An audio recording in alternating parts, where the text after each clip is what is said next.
और अगर हम बात करें इनके श्यामा प्रसाद मुखर्जी की, तो वो भी मतलब ये है कि वो जनसंघ से की संस्थापक जरूर थे, लेकिन मुस्लिम लीग के साथ मिलके कई जगह पे बंगाल और सिंध में सरकारें चलाई। लेकिन ये आइडिया जो है ना हिंदुत्व का, वो पॉलिटिकल अलग है, धार्मिक अलग है। तो धर्म की जो कैपिटल है, आज भी लोग यही सोचते हैं कि वो जो है शंकराचार्यों के हाथ में होनी चाहिए, अखाड़ों के हाथ में, महंतों के हाथ में होनी चाहिए। हिंदू ने जो पॉलिटिकल पावर दे रखी है, वो आरएसएस और बीजेपी के हाथ में दे रखी है। एक्चुअली बात यही है कि इनको लगता है कि भाई एटलीस्ट हम लोग जो है हिंदुत्व का जो ये विचार है कि हिंदू विचारों वाला सोच जो है वो राजनीतिक रूप से देश की सत्ता पे राज करे, वो कर रही है बीजेपी और आरएसएस की वजह से।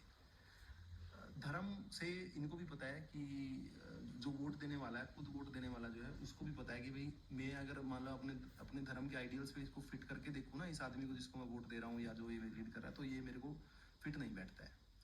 खुद धर्म का वो नहीं, धर्म का तो आप मान खुद खुद ऐसा मान के चलो, उस टाइम के दोनों ही लीडर्स, उस टाइम के हिंदुत्व वाले leader Savarkar, he was not a ardent follower of Hinduism, नहीं करते थे, प्रैक्टिस नहीं करते थे, मतलब जिन्ना मुसलमानों के लीडर थे जी, सब था, लेकिन अब खुद प्रैक्टिस नहीं करते थे, वो भी नास्तिक थे। पूरा उनका पूरा आउटलुक वेस्टर्न था। वो कहा जाता है कि वो वाइन और जो है क्या नाम है, सॉसेज वगैरह खाते थे, वो सारा वो करते थे, तो उनके बारे में भी ये कहा जाता है, और इधर इनके बारे में कहा जाता है। तो ये थे पॉलिटिकल प्रोजेक्ट्स दोनों। जिन्ना का उधर सफल हो गया, वो पाकिस्तान बन गया। हमारे वालों का इधर ये है कि हम लोग सेकुलर पॉलिटिक्स में चले गए, हम सोशलिस्ट पॉलिटिक्स में चले गए। उस टाइम पे बात नहीं बनी, लेकिन ये स्ट्रगल करते रहे, तो अब जाके इनको वो सक्सेस मिल गई। तो अब ये उस चीज़ को, अब इस चीज़ को आप अगर किसी को बताना चाहो, उस पैमाने पे बताना चाहो, तो वो कभी कन्विंस नहीं होगा आपसे। वो नहीं कहेगा कि ठीक है, नहीं मानते थे, कोई बात नहीं, सावरकर जी अपनी अपनी सोच पे रखते थे, लेकिन एटलीस्ट उन्होंने हमें सिर उठा के जीने का अधिकार दिया।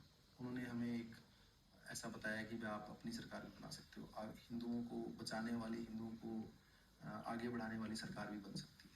ये एक आम वोटर की, जो कि इस विचारधारा पे वोट देता है बीजेपी को, उसकी सोच है। और उसको इस बात से बदलना, उसको ये बता के कि भी देखो सावरकर ने तो ये किया था, उसने ये किया था, बहुत मुश्किल है। मतलब आप नहीं, अगर आज के समय में भी हम उसको लिंक करके देखें तो जैसे मणिकर्णिका घाट में जो मामला हो रखा है, इंदौर में जो जहरीला पानी पी के मरे वो हिंदू ही मरे हैं, यहाँ पे 3 महीने तक जो AQI है वो 850-900 के आसपास था, ये इसमें भी तो हिंदू ही मर रहे हैं। तो आप कनेक्ट कहाँ कर पा रहे हो कि सरकार हिंदुओं के लिए स्पेशल कर क्या रही है ऐसा?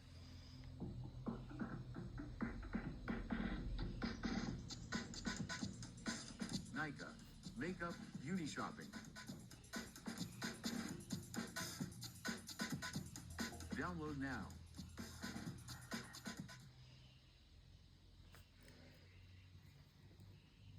अगर आप हिंदू कनेक्ट चाह रहे हो इसमें, अब आप ये देख लो कि इसमें इंदौर में जो हुआ जहरीले पानी से, वो कैलाश विजयवर्गीय वहाँ से जीता हुआ है मेरे ख्याल से।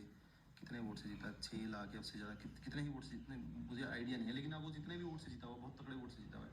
अब आप इलेक्शन आज करवा लोगे ना, तो वो बस कोई 24 वोट कम से जीतेगा, वो जो मरे हैं, बाकी वो जीत जाएगा उतने से। अगर मान लो वो 1.5 लाख से जीता होगा, तो उसमें से 24 वोट कम होंगे, बस उसका कोई वो। ये जो घटनाएं हैं, अब आप ये कही आपने मणिकर्णिका घाट की कही, या आपने भी कहा भी काशी में काशी कॉरिडोर बनाने के लिए वो मंदिर तोड़े गए हुआ। अच्छा, ये गुजरात में ब्रिज गिरे हैं, गुजरात में हादसा हुआ है एयर इंडिया का, बड़े से बड़ा कुछ भी हो जाए, ये चीज़ें अब ना ऐसे असर नहीं करती हैं, क्योंकि इनकी जो रिपोर्टिंग है ना, वो अब उस तरह से नहीं होती है कि मुख्यमंत्री जिम्मेदार है, प्रधानमंत्री जिम्मेदार है, मंत्री जिम्मेदार, बस अब ज़्यादा से ज़्यादा खाना पूर्ति की हद तक अधिकारी जिम्मेदार है, अधिकारियों की ऐसा होता है ना, अधिकारी को ट्रांसफर कर दिया है, अधिकारी को डांट लगा दी, बस उस हद तक जाता है। अब यही देख लो ना, ये लड़के की जो मौत हुई है अभी नोएडा में, जीवराज मेहता जो, अब सारा कुछ हो गया, ये हो गया, वो हो गया, दो दिन तो बहुत गुस्सा रहा, इनके परिवार को भी गुस्सा रहा। आई विटनेस ने भी कहा कि भाई पुलिस और वो सब खड़े देखते रहे, तमाशा नहीं बचाया गया। लेकिन 2 दिन में ही माहौल को इतना चेंज कर दिया गया है कि अब वो उसके खुद के पिताजी कह रहे हैं कि बस एक बार योगी जी के दर्शन करा दो, बेटा तो गया है ना, मतलब कोई गुस्सा ही नहीं है। नहीं, ह्यूमैनिटेरियन टर्म्स पे भी हम गिर चुके हैं, मतलब हमारी सोच जो है, दर्शन मात्र बेटा मर गया, क्योंकि ये किसी के अब दिमाग से निकाल ही दिया गया ब्रेन वॉशिंग से कि इन चीज़ों के लिए जिम्मेदारी डायरेक्टली मुखिया की होती है, मुख्यमंत्री की होती है, या प्रधान की होती है, प्रधानमंत्री की होती है, राष्ट्रीय होता है। ये हमारे जहनियत से, हमारे जो आज के टाइम में 25-30 साल का भी युवा है, उसकी जहनियत से मोस्टली निकाल दिया गया। क्योंकि जिसने पहले रिपोर्टिंग देखी है, 10-12 साल हमारे यहाँ प्राइवेट मीडिया में रिपोर्टिंग हुई 2000 से लेकर 2010-12 तक, तो आप देखोगे कि कुछ भी कहीं भी हो जाता है ना, तो पहला सवाल था इस विभाग का, कंसर्न विभाग का मंत्री कौन है और मुख्यमंत्री कौन है, पहला निशाना उनका। अधिकारी क्या है, अधिकारी को तो आज उठा दिया, कल उठा दिया, इधर फेंक दिया, उधर फेंक दिया,